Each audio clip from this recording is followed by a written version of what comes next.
Fa un po' ridere dover fare questo video. Mi sveglio con calma, mi guardo intorno, che faccio? Parlo di Sudakov perché era uscita una cosa di Sudakov. Pensavo a fare un recap, insomma, di tutta la situazione, ma si è fatto male anche sa. Di conseguenza dobbiamo parlare, cominciamo.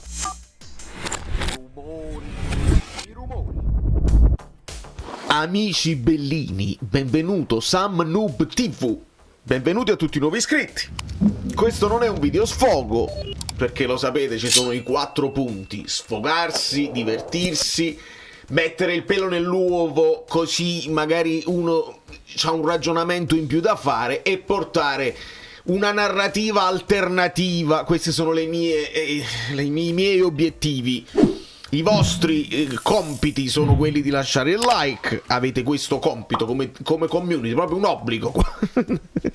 No, nessun obbligo. Ma oggi non è sfogo, perché certe cose le abbiamo subdolate e le abbiamo viste quasi con anticipo. Non è che uno guarda il futuro, non è che uno se le chiama le cose. Dobbiamo partire da un presupposto. Mi sposto un attimo, perché l'anno scorso ci avete fatto una testa così.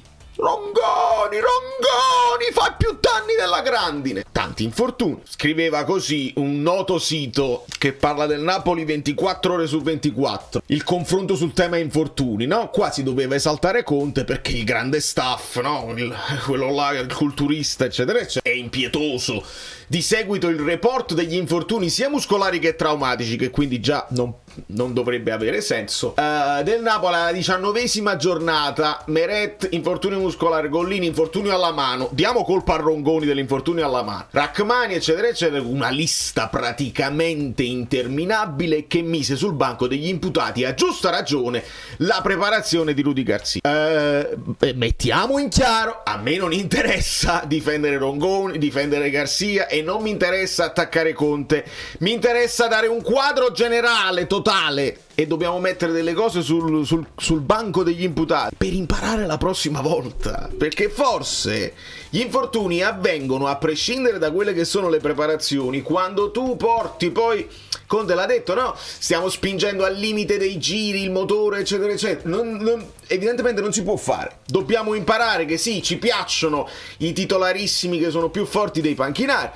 O cominciamo a decidere strutturalmente, proprio scientificamente, che ogni tanto una partita la devi saltare, anche perché gli allenamenti che fa Conte sono probabilmente più pesanti di una partita. Quindi, quando si dice che il Napoli non ha le coppe, ma gli allenamenti di Conte, che sono più forse stressanti di una partita di coppa contro una squadra che puoi battere o non battere. Questo si diceva, no? Per esaltarsi di Conte e per andare contro al passato. Scusate un attimo. Allora, io grazie a Guido, perché Guido se li segna, Guido è pazzo. Guido se li segna giornata per giornata, anche che tipo di infortunio è, quante, se era disponibile, eccetera eccetera. Anche Transfermarkt lo fa, e questo per esempio è il quadro degli infortuni ad oggi del Napoli di quest'anno 24-25, ok? Le vedete qua, e ci sono anche, se tu resti col coso, ti dice anche che infortunio è: frattura della vertebra lombare.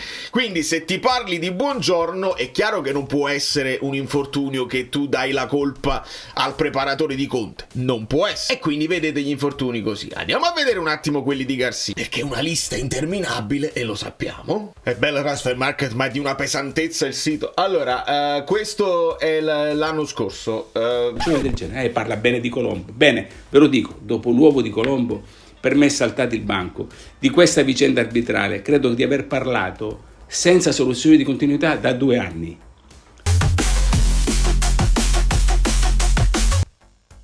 E vedete parecchi, no? Proprio la croce nera. Però io ho fatto un attimo il controllo, adesso senza che ve li faccio vedere tutti, ve li racconto perché mi sono divertito a scrivere. Meret, coscia, Gollini, mano, spalla, Contini, Amir. Poi ci sono anche infortuni che sono avvenuti in nazionale, ve li ricordate? Ma come in nazionale l'infortunio? Poi te li richiami. Amir, Nathan, spalla, Ostigard, Juan Jesus, Olivera, eccetera eccetera. Io ho contato come infortuni muscolari, e questa è tutta la stagione: coscia di Meret, coscia di Rachmani, bicipite femorale di di Juan Jesus, coscia Mario Rui, bicipite femorale di Anguissa, infortunio muscolare per Ngong e bicipite femorale di Osimhen, ma anche lì io ricordo tra nazionale e cose varie, poi Osimhen si fa male sempre. E quindi molto male Rongoni, ne conto 7, poi ci sono, capito, c'è l'infortunio di mercato, perché qua per esempio c'è uno Zielinski infortunato alla fine, infortunio di mercato, e l'infortunio di Elmas che fu un infortunio di mercato, quindi ricordiamo quanti infortuni, certamente. Se invece andiamo a questa stagione, Meret infortunio adduttori continui, affaticamento. Buongiorno, è traumatico, quindi non lo puoi pensare.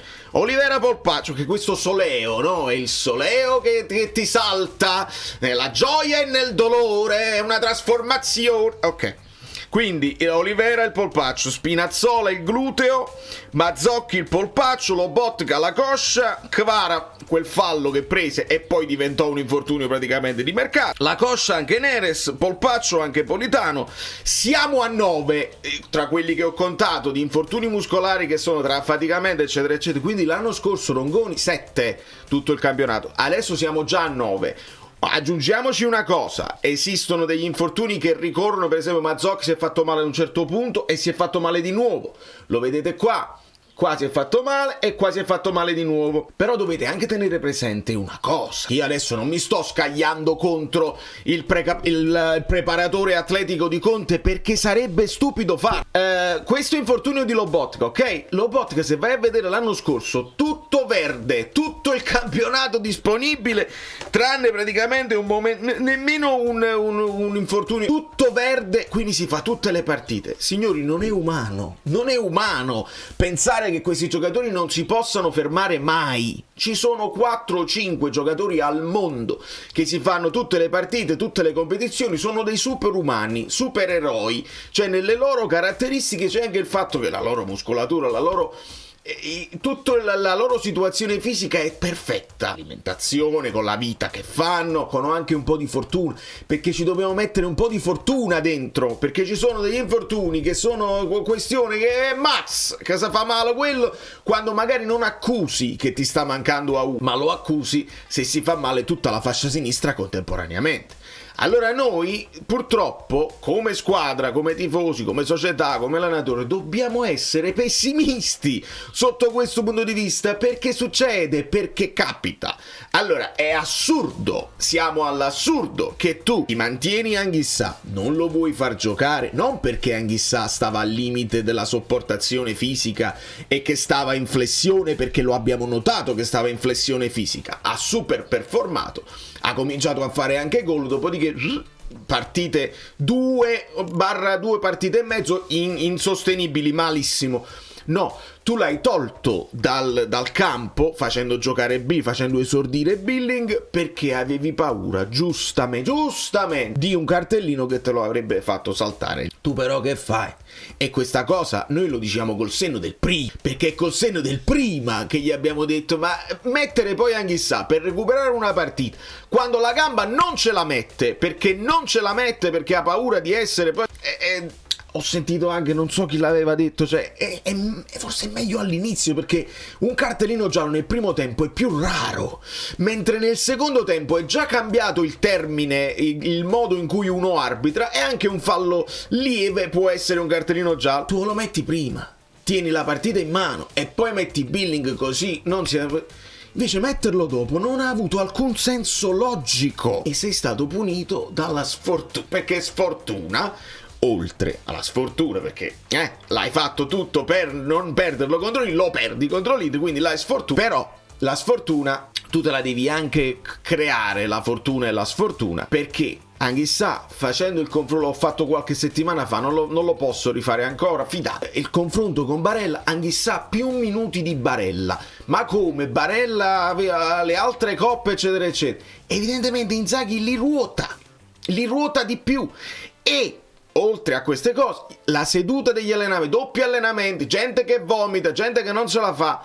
Tutti i giocatori hanno sempre detto: Conte ti fa volare in allenamento, così dopo poi in campionato ti sembra tutto più leggero.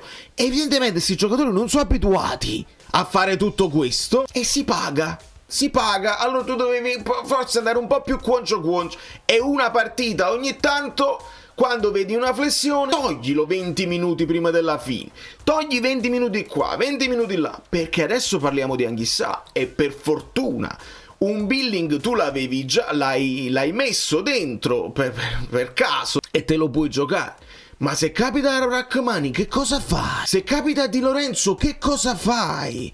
E se capita a McTominay, che è un altro che nella sua carriera, negli ultimi anni, non era un titolare inamovibile del Manchester United, adesso le sta giocando tutte, correndo più di tutti e andando a contrasto più di tutti. Quindi è pericolosissimo quello che stiamo facendo e non si può dire ma tu c'hai solo il campionato. No, c'hai il campionato e c'hai degli allenamenti che sono tremendi evidentemente e che non è detto che aiutino. Che cosa voglio dire? Voglio dire che non si può stabilire che c'è un modo giusto e un modo sbagliato. Io non sono un matematico, non sono un medico. E da quello che sento dagli amici che stanno sul gruppo Telegram, anche personal trainer eccetera eccetera, queste cose si possono intuire, si possono preventivare. Non ci mettiamo ad essere noi i maestri perché questi sono tutti professionisti, una componente di sfortuna esiste. Però non ci venite a fare la mora, non ci venite a fare i tipi abbiamo individuato il problema, quando all'epoca con Rongo è Rongoni il problema. Non era Rongoni il problema, evidentemente succede anche allo staff di Conte, come la famosa frase questa partita l'anno scorso l'avresti persa, quest'anno non la perdi mai. Non è vero, succede anche con Conte, di conseguenza pensare che il calcio sia scientifico e tu puoi dare una cosa e così non hai le coppe quindi vai liscio in campionato, non è così, l'avete imparato, vi siete convinti di questa cosa qua oppure no? Quindi adesso che sentirete un riepilogo, perché lo faranno, un riepilogo di tutti gli infortuni di Garcia, si tornerà dietro probabilmente a Sarri, vedete cosa succederà. Tenete presente quando facciamo il recap di tutti gli infortuni che esistono degli infortuni traumatici che non ha senso metterli in mezzo alla preparazione, esistono gli infortuni muscolari, esistono gli affaticamenti, esistono gli infortuni che poi ti capitano in nazionale, esistono tutta una serie di differenze che vanno considerate quando poi si vuole dare un giudizio definitivo su quello che è il lavoro della gente. E quindi finché è un tifoso che si fa un'idea e pensa di aver trovato il problema o la soluzione,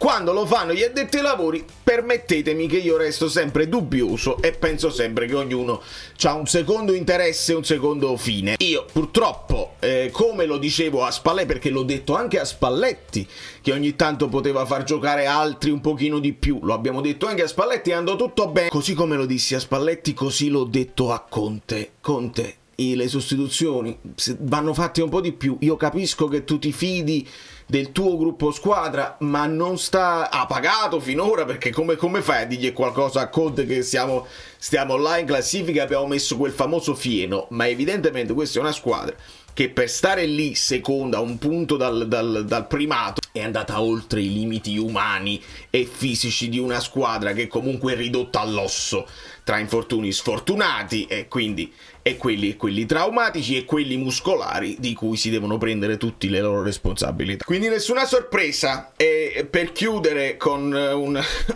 messaggio di speranza, la Fiorentina è andata a fare risultato contro l'Inter, ne avevano 13 disponibili. Ricordo le parole di Spalletti quando non avevamo più giocatori e Spalletti diceva ho tutto quello di cui ho bisogno per affrontare eccetera eccetera. Non ci fasciamo la testa, fasciamoci la muscolatura e vediamo di buttare questo capo a terra, perché ci sono 12 finali, 11 finali, 15 finali, 17 finali, 18 finali, 2 finali, 3 finali, 4 finali.